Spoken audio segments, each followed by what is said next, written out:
Hello and welcome back to Rage Gaming and more Dragons Dogma 2. It's a massive game, there's a lot going on, and many steps occur at different points in your progression. Some quest lines can be missed entirely, areas well worth checking out could be passed. Oh hey, there's just useful details to know that it's going to make your life smoother. Today I'm covering a bunch of these things on this topic in the early to mid game without spoiling anything too important while I do so. So let's just get straight into it. First up, I'm going to talk about basically where I'm standing, just beyond the border of the Batali Desert region. Coming through here, you're supposed to go through the checkpoint rest town, and as you can see as marked on the map with this line, there is a border, a giant wall, and a gate that you need to pass by. To do that, you're going to need a permit, which is actually normally achieved through the main story. This also will require you to be a beastron, though you can purchase a mask to pretend to be one. But what if you want to pass through the border, much earlier than all that main quest progression? Well, you don't have to do the main story to pass by here, because as I zoom out here, you can see there is a route to the left on the west side, and actually there's another one all the way over here on the east, way sooner, through the cavern here that leads to the other side,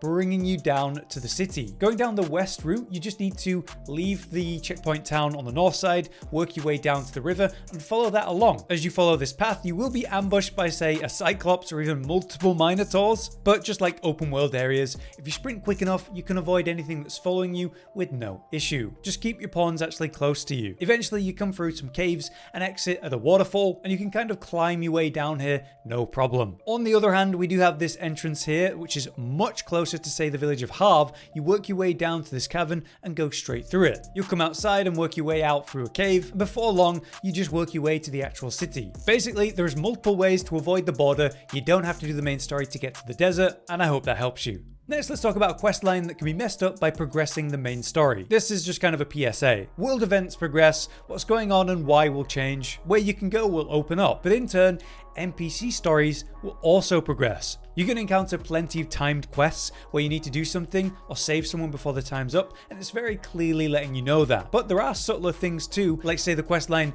home is where the hearth is. I won't give exact details for spoiler purposes, but the general gist is that while Melve defends itself in an event you're part of, it doesn't necessarily defeat the threat. That's an excuse for one of the main kind of characters to take more direct control of Melve. So as time passes and you progress the world via the main story, events occur at Melve through different steps. At one point, the entire town is taken over by soldiers and the villagers are very brutally treated. They need someone to save them and a place to escape to. This can kind of happen without you intervening. This happened to Josh and Cotton, who missed this plot line entirely. So what I mean to say when I explain this is that different side quests don't necessarily have a timer icon or warning, but can and will progress without you. So if you're thinking of putting something off that matters to you too long, that might be an issue. You can always avoid the main quest and go at your own pace, but just be aware that you might miss things if you're pushing the main story too aggressively and ignoring the rest. You can play however you want to, ignore whatever you want to, but now that you're aware of this, at least it's a choice. Speaking of things you can miss, we need to reference this incredible Waterfall Cave. As you progress the main story in the starting area where you have Melve as the main town, eventually you'll be escorted to go to the city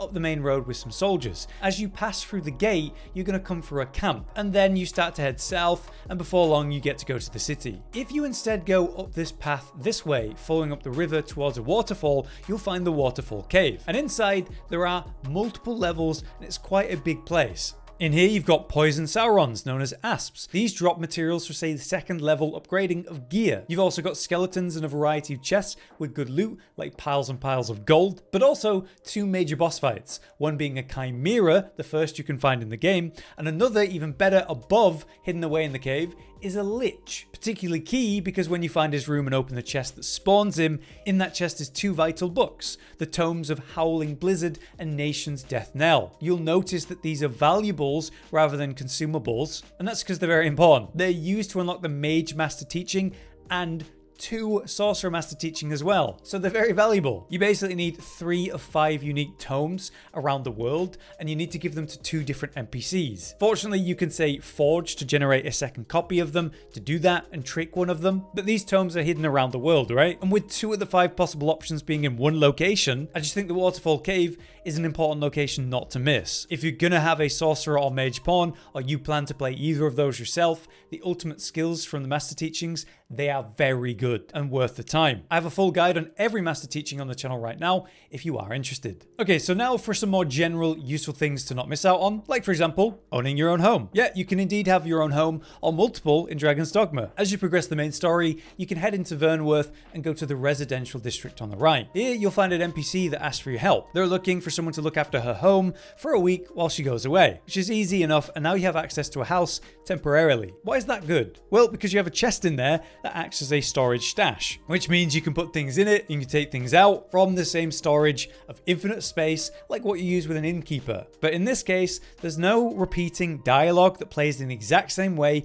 every time you try to access it, that you have to skip through several stages. It is a lot smoother to interact with. Also, there's a bed here, which means you can sleep and pass time and recover without spending money at an inn or going to find a campfire or sitting on a bench multiple times. And there's another big perk to owning a home that I'll explain in a second. In this case, the side quest, A Place to Call Home, leads to owning the home. After some in-game time passes, Mildred will come back and tell you that actually she wants to stay where she was visiting, so she needs to sell her house. Because of that, she'll sell it to you for cheaper than normal for just 20,000 gold. That is well worth it for the quality of life it provides. But yeah, when you own the house properly, NPCs that you have high standing with will come visit you. They'll offer you things like escort quests, or if you're not there, they'll leave you valuable items. And I'm not talking random items. In this case, I got 2 ferrystones for teleportation, which is roughly worth 20k by the way, for the price of the house, and an insanely strong curative on top. From here on, I'm just going to get high value items like that whenever I return, and that is nice. Technically, you can buy multiple homes though. There's another one here in Vernworth for 200,000 gold, which is insane, in the Noble Quarter. It's obviously a nicer, bigger house with a theme, but I really don't think it's remotely worth it unless you've got more money than sense. Of course, you can also buy a house in the Back Batali city of the desert region. They also have a residential district, and there's an NPC sort of standing around on the road there that is trying to sell a house. This one's for 30,000 gold, which is still reasonable. And with the innkeeper by the entrance of this city being way overpriced, it's neat to have the option. Speaking on other convenience though, there's an important passive I'd like to highlight, and that's the detection augment. It causes a sound to play and a visual flare on high value items. That could be, say, seeker tokens, which you're gonna have to find 220 of them for some pretty good rewards. Or it could just be, say, any higher quality chest with something interesting in it. The sound will play louder and faster the closer you actually get to it, and there's a gold shine effect that helps locate it visually. So if you are looking to collect, say, the seeker tokens, or never miss out on valuables that you are next to, this pretty much prevents you from ever not knowing. To unlock detection, you will need to unlock the trickster vocation, but you only need to reach rank 2 to get the augment, which means 1 or 2 fights as the vocation. It's really easy. Then you can go to a vocation guild, spend a tiny amount of discipline points, and get it unlocked. This allows you to equip the augment to any vocation you might actually want to play, so I strongly recommend this. Trickster's easy to unlock too. You just need to come to the desert region here, and on the east side there's the Reverend Shrine here, and by going there you'll interact with this oracle called Luz, and just by speaking with her, she'll teach you the vocation just like that. Also, you can get the master teaching by going to the roof and speaking to her up there. With it being so easy to do and such a nice quality of life passive, I really recommend it. Okay, here's another little tip for finding secrets, and that's movement abilities. Mages and sorcerers have it pretty easy. They can just levitate around, which helps them reach locations just out of reach by normal means. Maybe if you're a fighter or warrior, you can throw your pawns around, but there are other ways to get around. If you're a thief, you can bounce off walls with a passive, but if you have any movement ability, you can probably do more with it than you first think. For example, with the Mystic Spearhand, you have a dash forward and stab. If you do this from the air or a high up place, you actually get some serious movement and momentum. Using this, I'm able to get past walls that are not necessarily meant to be accessed in this way, and so I've been able to skip a lot of things because of that. All I'm saying is that the physics allow for some funky movement, and you can absolutely abuse the system. Or, you can always just grab a pawn and throw it to where you want to go.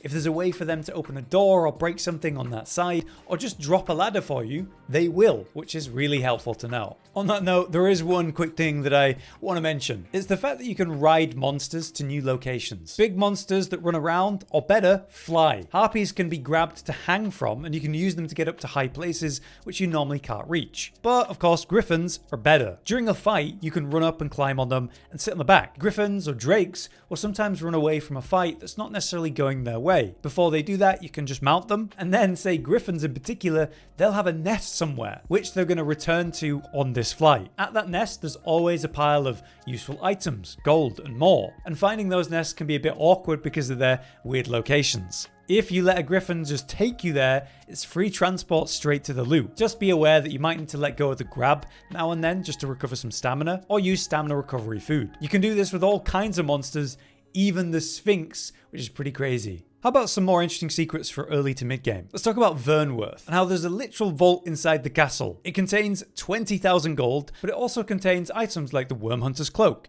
the Daughter of Evening Shield, and a decayed Medusa head, as well as the Ring of Reassurance. The shield has reflective properties, which means a fighter using that shield could have a very easy time when facing a Medusa enemy, further hinted at with the decayed Medusa head in there, which shows you how you can use a Medusa head as a weapon if you had one. To get into the vault though, you're going to need the key, and that's found all the way to the northeast, just above the checkpoint rest town near the ancient battleground. Just up here is kind of a ruined fortress, and as you make your way through there, there's a room in one of the final kind of corridors that has a book you can pick up, one of the valuable tomes, but also in the corner a chest which has the key in there. Now with the key you can return of course to the city, and to find the vault you just kind of go into the main room, go into the throne room, and then there's this stairwell leading into a corridor. Down the corridor is another stairwell, and that's where the vault is. Sometimes though, there's going to be a guard waiting. So if there is, go back to the kitchen and grab a barrel. Throw it at them. This causes them to come running up to you, breaking their instant shoo away mechanic. And that means you can grab them, take them further away and throw them in the kitchen or something, and then run into the vault and loot it before they can walk back. The effort is well worth the money, and the items can be very useful. But you know, there's more useful items around Vernworth. Consumables, weapons, as well as multiple ferrystones, all on the rooftops of the market of Vernworth. Take the innkeeper's building. If you go upstairs there's a balcony.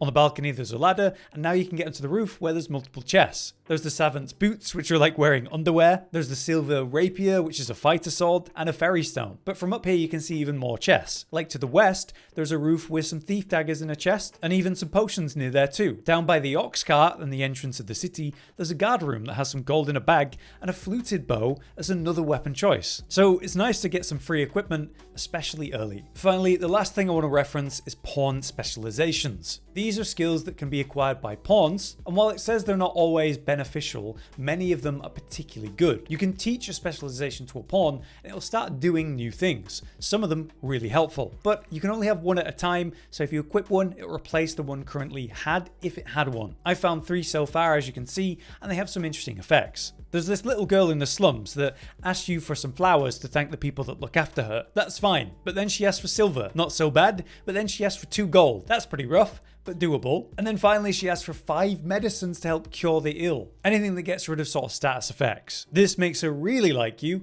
and also the people around the slums. I ended up just being gifted 2 specializations from that. This one means your pawn can help manage your weight and even craft for you, whereas the forager one, it'll mark enhancement materials on the map, making gathering specific items quite easy. As you can see, these passives can be quite handy, but yeah, you can only have one at a time.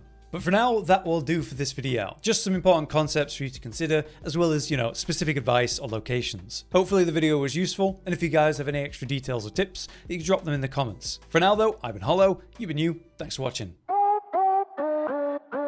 Josh, Cotton, and Hollow with the videos, dropping the humor like a hammer on your tippy toes, bringing entertainment on a daily arrangement to take our insanity and turn it into entertainment. Yes, I said entertainment twice, to reiterate that it is nice to look into your faces on a mostly daily basis when you let us in your homes to make the whole world a stage.